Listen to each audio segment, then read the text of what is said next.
Hello and welcome to today's episode of Winning Mentality. My name is Daniel Cutright, and I am super excited to have our guest, longtime friend of mine, Miss Delesia Watson, on today. Delesia, how are you? I'm good. How are you? Thanks for having me.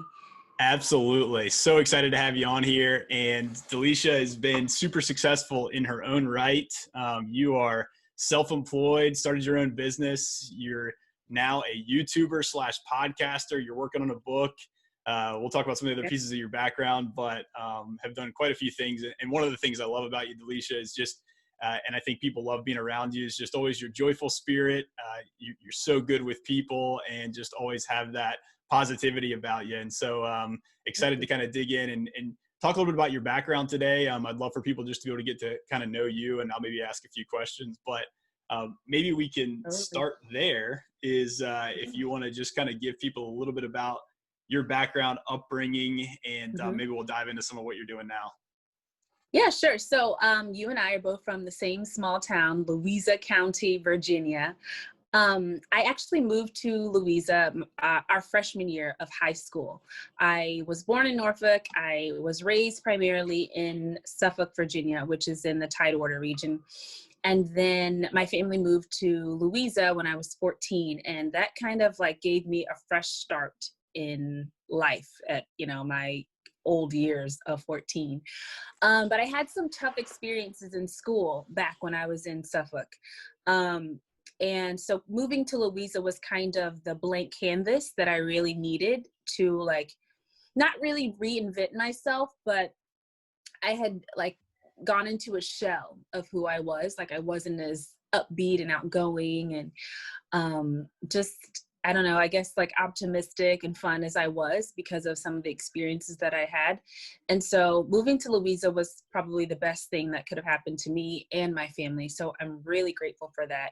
And from there, I was involved on the cheerleading squad. I did track for half a season maybe.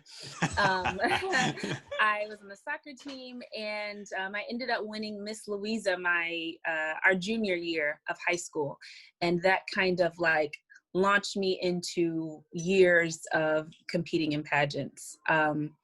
And so, yeah, much of who I am, I think, is made up of my time in Louisa, the relationships that I built, the coming of age that I experienced in that time. And then the coming into pageantry and competing in pageantry taught me so much else too. Yeah. Now, was it very different moving from Suffolk to Louisa, or was it a lot of similarities? Well, Louisa is definitely more of a small town. And so, in Suffolk, there's I think there were 4 high schools at the time that I was there. In Louisa, there's there's one middle school, and there's a bunch of elementary schools, but it was certainly a more of a small town feel. Which it wasn't a huge adjustment for me. And people also ask me the same thing about moving from Virginia to New York City. They're like, what was that like? And, totally different. It wasn't it wasn't an extreme change, or it didn't take long for me to adjust. I think because I came close to the beginning of the school year, people are still kind of, building their friendships, still getting into the groove of the curriculum for classes. It was a good transition for me. It was pretty smooth. Yeah. And so then you're at Louisa, you win Miss Louisa, because I want to talk about this a little bit, because you were in pageantry for how long now? I think I competed for 10 or 12 years in 10 or 12 pageantry. years. Mm-hmm. Okay. Yeah. So a good stretch there. So, this is interesting, me asking you these questions, because I have very limited experience and knowledge base for pageantry.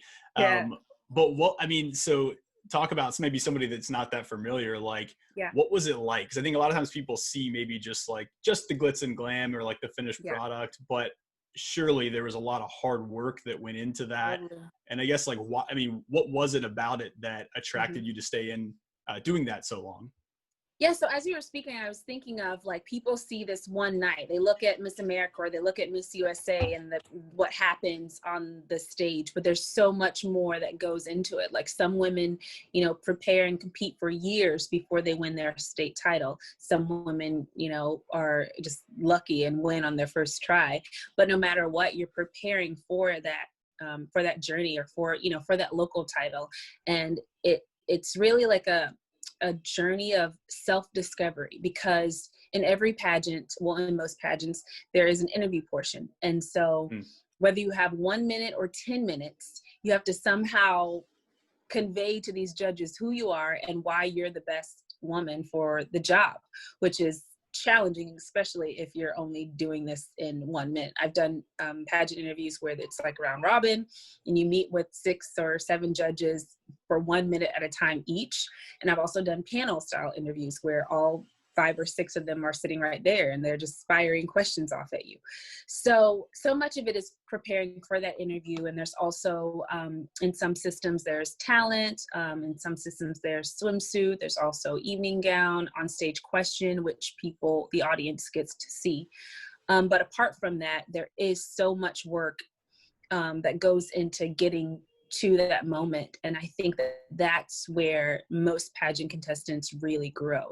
You don't experience the growth on the stage that night. You experience it in the months leading up to that moment. And should you win, you experience it in the challenges and the rewards of like being that title holder. Yeah. So it's, there is a lot of glitz and glam with it, but it is for women who are, who are smart and who have something that they want to leave in the world. They're not just women who are just like, just beauty, Right. They're intelligent, they're accomplished, they have goals beyond just the crown. And so many women use the crown as a stepping stone into other endeavors, which is, one of the biggest reasons for pageantry. Like a lot of them are, scholarship based. Excuse me. And a lot of women who compete, especially in the Miss USA organization, want to pursue a career in entertainment or in acting or in hosting. So it's always a launching pad to something, but the time you spend preparing for that one night, that one moment is, for me, where I've seen the most growth in myself. Yeah. And I think people listening could apply that into whatever they're doing, because you look at any endeavor, right? You look at people in sports, there's the guys that win the Super Bowl MVP and they're holding up the trophy. And obviously that moment is captured, but people don't get the insight into the countless hours of film room and being on the practice field and all those different things where it's not so glamorous, right? Yep. Yeah, exactly.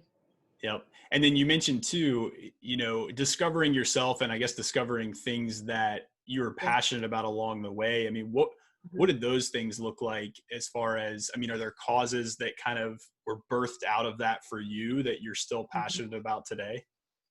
Well, I've always been passionate about women. I've always been someone who just saw women as my friends. I think sometimes we can see one another as competition, whether it's for a job or for a title or for a man, but I've always I don't know, I've had pretty good relationships with women my whole life. And I've also had women who poured into me, who invested into me, whether it was my cousins or my aunts or the first lady of my church growing up, or like my brothers and my older brothers and older cousins' girlfriends growing up.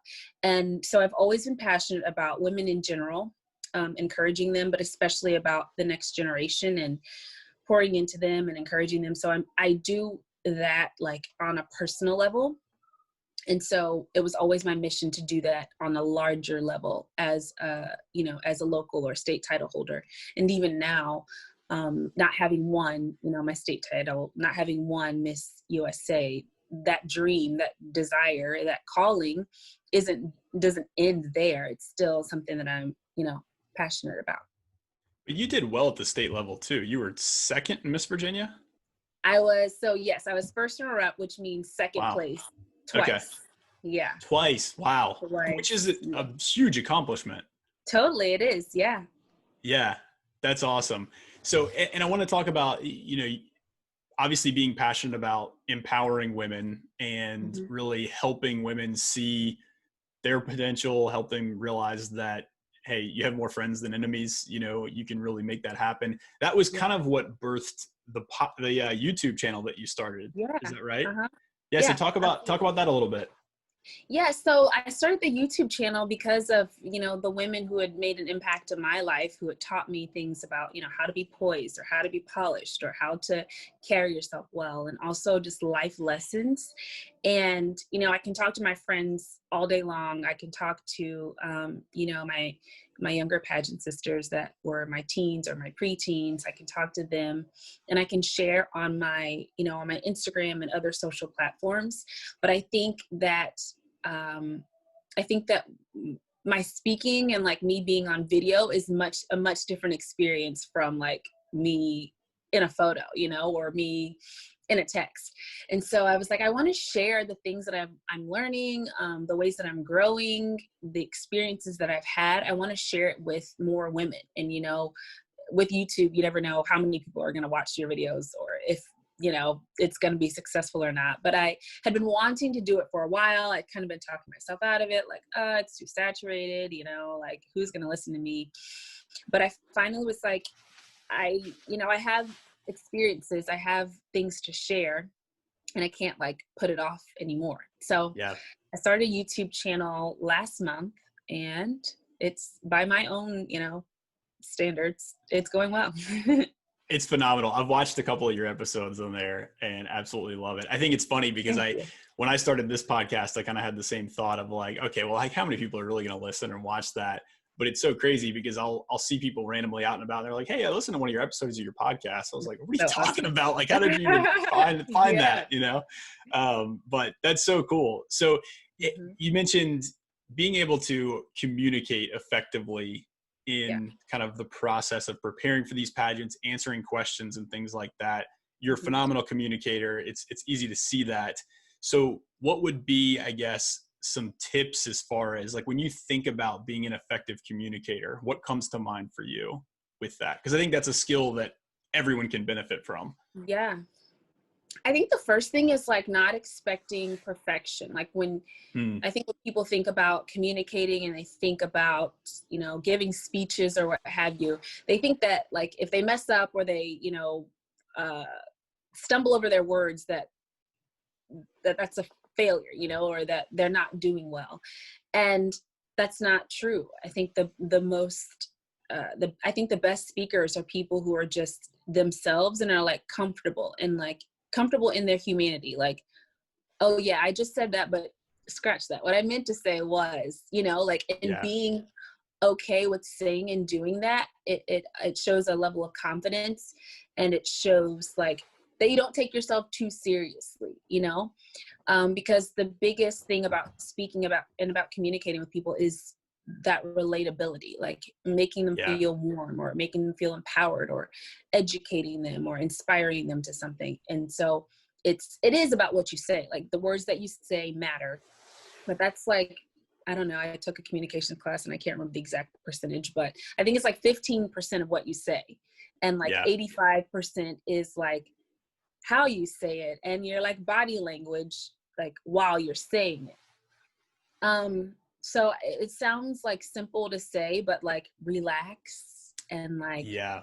be you is like what's worked for me. But you have to know you. That's a thing. Like taking time to like really sit with yourself, because I think that more Yeah. people are able to do that now in COVID. Like you're really able to sit and think, okay, like what am I doing with my life? Like who am I really? Like what do I care about? Like what's important to me? Because we live in a culture of like just go go go all the time. But now we're forced to take a step back and really think about who we are. And I think for people who want to be more skilled communicators, that this is a prime time to like get in front of the mirror and like practice just speaking off the cuff. This is prime time to like journal and do exercises for self-discovery to really, know yourself. Because Yeah. competing in pageants, like because I wanted to do well, because I wanted to win, I had to take the time to think about how I felt about certain issues, or, what I Right. would say if they asked me this question, or what I really care about and what my platform or my mission would be should I win. And so I wish that for everyone to have that time to really think about who you are, the impact you want to make, and be able to effectively and confidently communicate that. That's really good. There's so much good stuff that you said in there. And I think that a lot of times when people are communicating, and communication can happen one-on-one, it can happen in big groups, different Yeah, settings. But I think a lot of totally. times people, you're right, when they're not really comfortable in their own skin, they try to mirror or sound like somebody else, Hmm. like another Yeah, communicator. And then it doesn't connect with people. That's the biggest, there's a disconnect because yeah, it's not genuine. And I think yeah, when you get comfortable with yourself, when you can learn to laugh at yourself and just yeah, be cool with who you are, right? Like, I yeah, think then that's conveyed to your audience. You relate to the audience better, and they're going to receive what it is that you're telling yeah, them more effectively. You know, absolutely. talking about the self-discovery aspect too, that takes a certain level of intentionality. And I think a lot of times it's really easy in this society to be Mhm. distracted with our Yes. cell phones or what's going on in the world. And we have Hmm. so much external stimuli. Talk Hmm. about for a second strategies maybe that you've implemented as far as like knowing yourself, right? And Hmm. then how that turns into a projection outward into those interactions that you have. It's a great question. I talked about this a little bit, but like journaling for me, like when I was competing, I would keep this like running document of like my thoughts. Like if I were in a conversation with someone and I said something and I was like, huh, thank you, Lord. What I just said was really good. Like I would make a note of it in this like Google Doc, so that if that came up in an interview, then I would have not to say it verbatim, but I would have, you know, I would remember, what I had said, and so using that and kind of like playing, like doing role play with myself, like if I see something on the news, I'm like, okay, like if I had to speak about that, how would I Mm, speak about that and share my views in a way that people who, even if they don't agree, can receive. So yeah. sharing my views, but also like reflecting on my experiences. Like I talked about how like the things I experienced growing up, like thinking about those moments, especially if it's something that you've been through that is traumatic. Like sometimes we don't want to deal with those things. We want to brush them under the rug. We want to move past them and, fake that we're healed or fake that we're free. And for me, it was about, tapping into that time, how I felt, what I learned, and then, how that made me who I am today. And I think people talking about and sharing about their adversity is one of the most relatable things you can do. Like talking Yeah. about how you felt in a moment, how people made you feel, how you overcame that, or how long it took you to overcome that is essential. And so thinking about your experiences and what you can pinpoint that really shaped who you are. So for some people it may be moving from like one part of the country to another.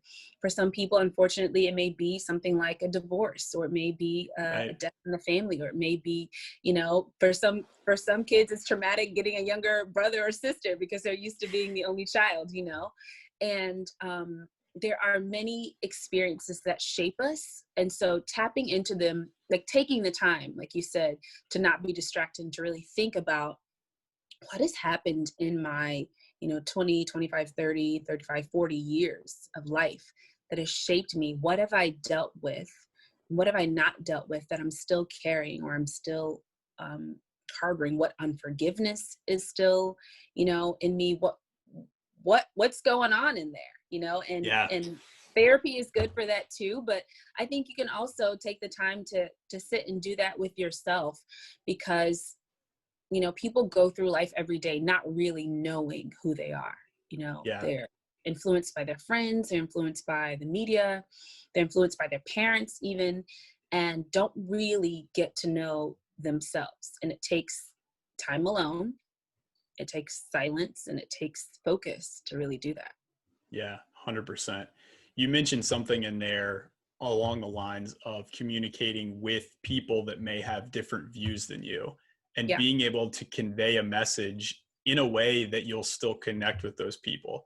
That is such a vital topic, especially in our current climate, right? Yes. There's a lot going on Yeah. out there. And so if you could give a message to people right now that are trying to communicate in a very emotional climate, where there are a lot of differing viewpoints, because I Yeah. think that can be an area where everybody could be better, right? Is Yeah. bridging that gap of like, hey guys, we're on the same team here, right? Like, Yeah. what's the message? How do we communicate more effectively with one another when our viewpoints are different?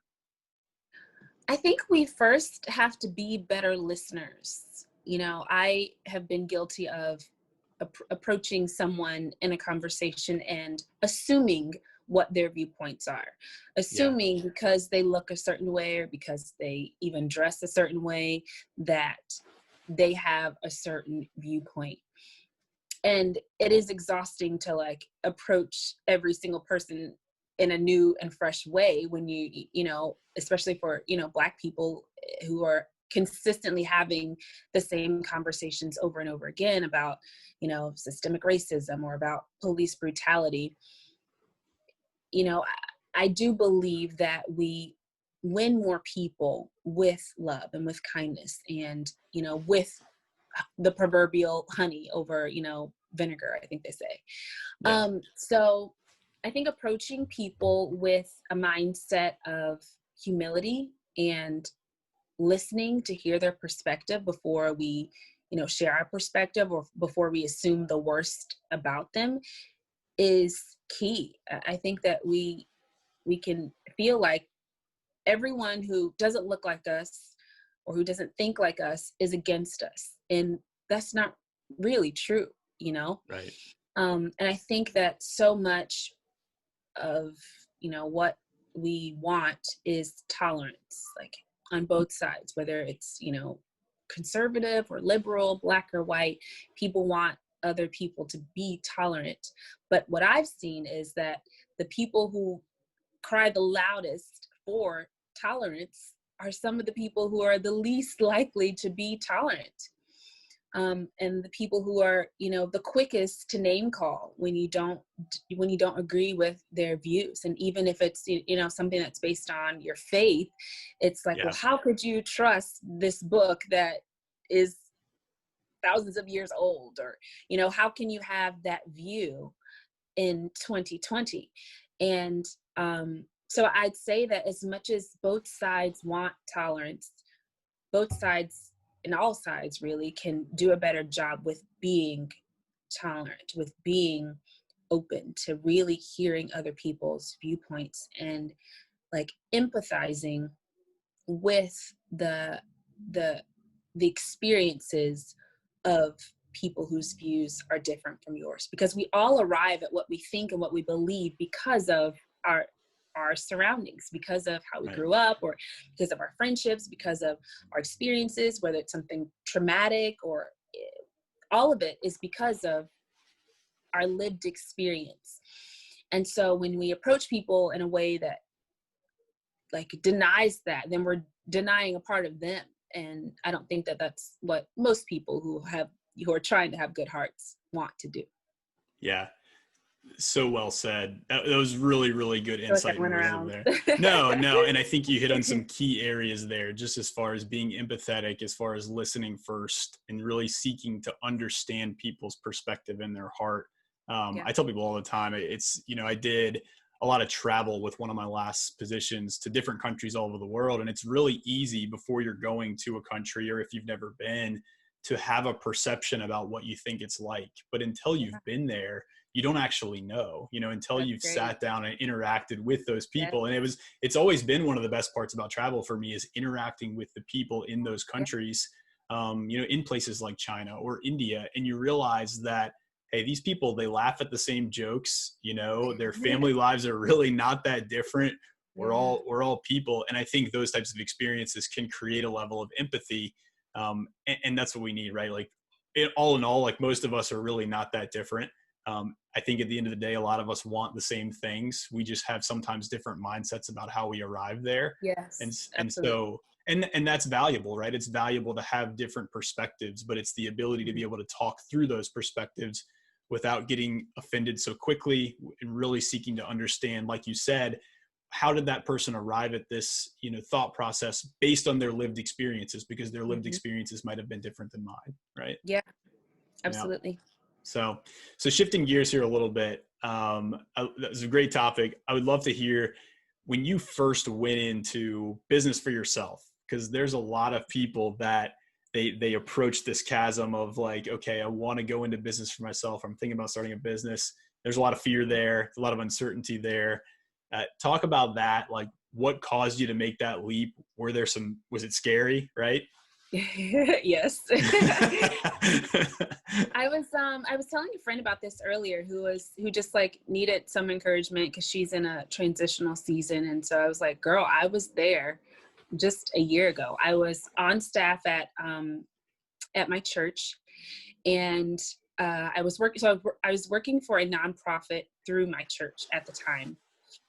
And there were some changes happening to the grant that we were on. It's a federally funded program, and the grant wasn't going to be renewed. And so my pastor at the time was in a position of having to decide who was going to be let go. And so I was sitting there in this meeting when he's like breaking the news to everybody. And at first I'm like, oh, shoot, what is happening? But then I don't know, I kind of got like hopeful. I had been sensing for a few months that there was a transition coming in my life at the end of the summer. And so when that happened, I was like, Lord, I think this is the transition that I had been like the best way to put it is sensing. Like I didn't know, but I had an inkling, and like it's like I can't explain it besides like the Holy Spirit was like gave me this feeling, that there was a transition coming. And so I took a few weeks actually to like think and pray about it a little bit more. And what happened was my pastor at the time wanted me to transition into a different role. So he was saying, you're someone on staff who we value, and your job isn't in jeopardy. Just so you know, I could transfer over from the nonprofit side of it to the church staff side of it into a new role, and that role just wasn't something that I felt was like purposeful for me. And so I knew that with all the other things considered, that wasn't something that I wanted to do. And so I eventually spoke with him, and I told him, I was like, I don't know what's next. I just know that I've been feeling like there's a change coming. And so I think this is it. He was super supportive, prayed with me, encouraged me in, pursuing all the things that I wanted to pursue, but I didn't know at that time that I was going to become an entrepreneur. I don't know, I started applying for things and just like seeing what was out there, putting out feelers, reaching out to people. And so I ended up connecting with a woman who was starting a business called Dark Beauty. And it's a beauty platform for people of color. And so she and I just hit it off in our first meeting. And so I ended up joining her launch team and being a part of that for about a month. And while I was there, it was a really great experience. I learned a lot from her. She's incredible and so accomplished and talented. But in that moment, I knew that I wanted to build something of my own. Startup life is no joke. Like my church was a church plant, so it was essentially a startup. And then I went to basically another startup. And so I was like, all this energy and time that I'm spending with this, I could be building my own thing. And so I was a contract position. I was working part-time for her anyway, and she needed someone who was more committed. So it was, for both of us, it was like a amicable, split, if you will. And so I had been freelance writing for a few years, and I was like, I think that I could turn this into a full-time business, So having the freelance experience was really what helped me take a leap of faith, but one that was like, okay, I kind of know a little bit how to fly here, Yeah. And so that was last November, and I've been, a full-time copywriter and editor since then. And are you glad you went for it? I'm so glad I went for it. I don't even know how to describe it, but yeah, I think it was one of the best decisions I could have made. And sometimes people ask you, what would you have done differently if you could talk to your younger self? And I'd say I would have done this sooner. I had the skills, I had the experience to really pursue writing long ago. And, it wasn't supposed to happen that way. But if it were possible to go back and do it again, I would have started freelance writing on the side sooner so that I could build up a clientele and go into full-time writing sooner. Yeah, that's awesome. I think a lot of times people have that question too of like, they have this idea of, I would love to go into business, but I'm not really sure what I should do or like where I should start. And it sounds like for you, you kind of evaluated, okay, what are my skill sets? Like, what am I good at? And hey, maybe I could transition this into a business. Yeah. I think that's a great formula. I don't really believe in formulas, but I think that's a great formula for anyone. Think about what you're good at, what you would do if you weren't getting paid, what need there is in the world or in your space, in your industry, and how you can meet that need. And I also like to encourage people in that, like, even if you think, like, let's say you're like, I'm going to start a taco shack, like that's what I love tacos. I can make them all day. Like that's my thing. Even if you start with a taco shack and you end up like selling more burgers than tacos, hypothetically, right.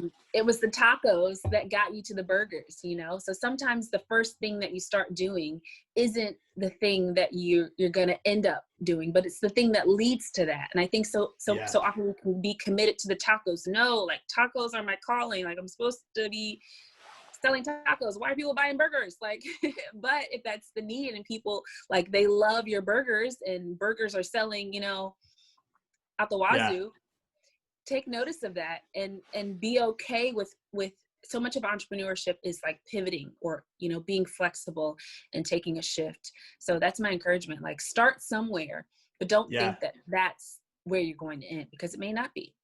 Yeah.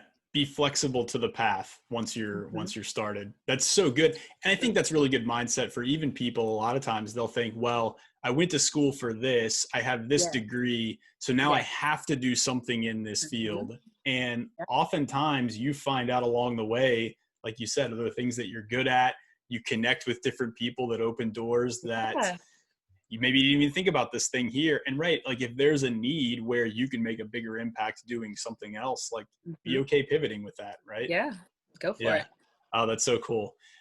Cool. So maybe a couple more questions just as we kind of start to wind down here too. I wanted to ask you this earlier, but just going back really quick to your pageant days, do you remember like one of the funnier moments or funnier things that maybe happened? Because we talked about, right, you see all the glitz and glam, and maybe it's not even in pageantry, but maybe it's in like starting your business or something like that. But like if you can think back to something that was like you can look back and laugh at it now, do you have a story or maybe something that comes to mind? I don't know. I can't think of anything on the top of my head. I know that when I was competing, like I was very like, obviously very serious about it, but I was also very chill. Like I'm typically a type B kind of person in life. And if I'm with someone who is type B also, then I take on the role of type A in terms of planning or like organization or timeliness. But I was someone that I didn't like stress easily over like most things. So I remember I was in a pageant, and my dad was my escort for the evening gown portion of the competition. And he like right before I was to go out to like compete, he like stepped on my gown, like on the tail of it and ripped it. Like it was like, so the gown was like, the bottom was like shaped like a circle because it was like a mermaid kind of gown, but like there was a piece of it that was hanging off like behind that. And so we're I mean, like, seriously, like the girl that was next was up, and then that was me. So I'm like kind of like freaking out, like, oh my gosh, like what am I going to do? And so at a certain point I was like, okay, well, let's just tuck it up under there, because there's nothing more you can do Right. in that moment. And so I look back on that sometimes, and I'm like, how was I so calm in that moment? My dad's like apologizing profusely, like, I'm so sorry, and I'm just like, I can't dwell on that right now. Like, it's okay. Like, scoot it under there. I hope it doesn't show once I go out on stage. Yeah. But yeah, I look back on that moment. I'm like, whew, that was like, and this was like when I was maybe like 16 or 17. Like, how was I able to like be that calm when something like disastrous, happened? Yeah. Kind of a life lesson, right? Like, circumstances, things are going to happen, but sometimes you just got to tuck it under and roll with it, right? Tuck it under and roll. Yes, literally. Yep. So Literally. I meant to ask you this too, because you're in the process of working on a book. Oh yeah, Yes? I am. Mm-hmm. Yeah. So, like, you're doing so many things, you forgot about it. What's the premise of the book? So the book is about dating, and specifically breaking up. And I was inspired to write it when I was speaking with a friend of mine, who was dating this new guy. She like really liked him. She thought he was a great guy. She had like shown me pictures of him and told me about their dates. And she just felt like it was going so well, like this could be something. And I remember she was telling me that they had a conversation, and he basically was like that he wanted to date other people, but like date her too. Like, just, see where it was going, which I mean, if you're in the beginning stages of dating, like, I think it's okay to, go on dates with a bunch of people. It matters what you're doing, but it's okay to like go out to coffee or go to lunch or dinner with a few people, as long as you're not like lying about it.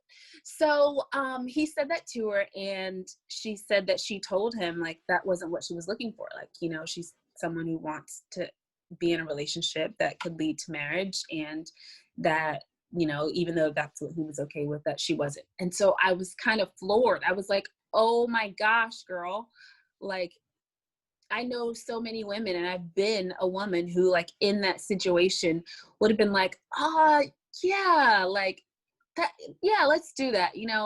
Let's date other people and just see where it goes. When really I'm like, no, I don't want to date other people. Like, I, want to date you and see where this goes.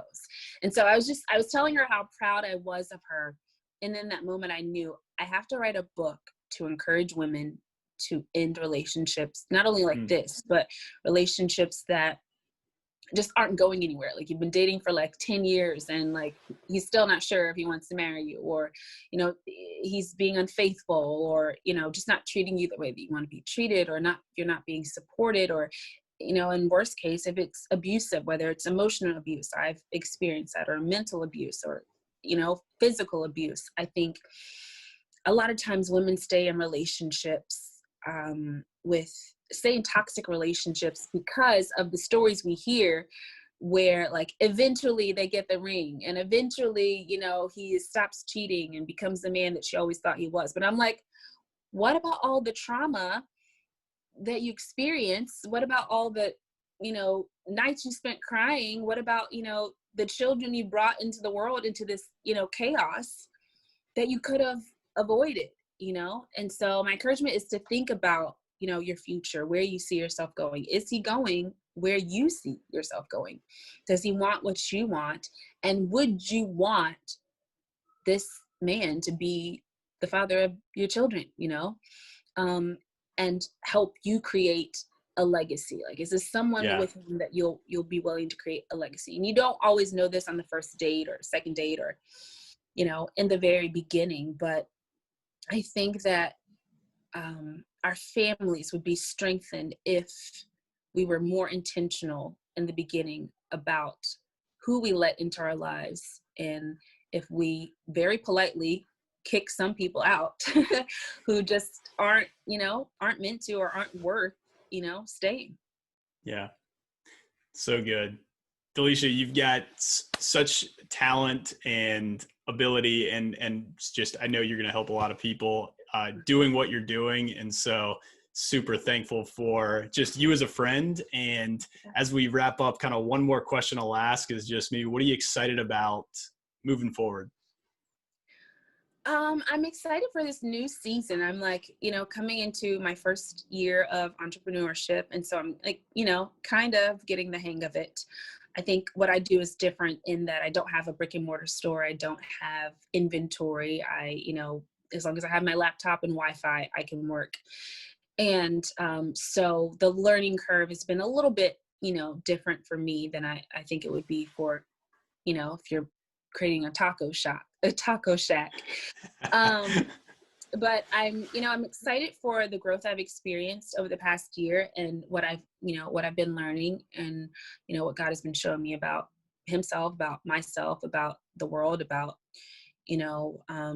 my calling. So I'm excited to see where it goes. I'm excited for, time home for Thanksgiving, Christmas, and New Year's Eve with my family, and finishing my book because I've been working on it for a while. So I'm hopeful in this season, hopeful for what's to come, the opportunities that will come, opportunities to continue to speak into and encourage women, and use my voice to help change generations, really. Awesome. How can people find out more about what you're doing, your podcast, follow you? What's the best way to do that? So I'm on, my website is delesh.com, DELEESH. You can find me there. You can find my portfolio. My blog is also there. I'm on YouTube as Life is Delesh. And then I'm on Instagram at Delesh. Awesome. Love it. Well, Delesia, thank you so much for joining today. This conversation was phenomenal, and look Thanks forward for having me. Yeah, absolutely. It was a blast. But yeah, wish you the best of luck in everything that you got going on right now and in the future. And we'll look forward to doing this again. Yeah, totally. Awesome. Take care. You too.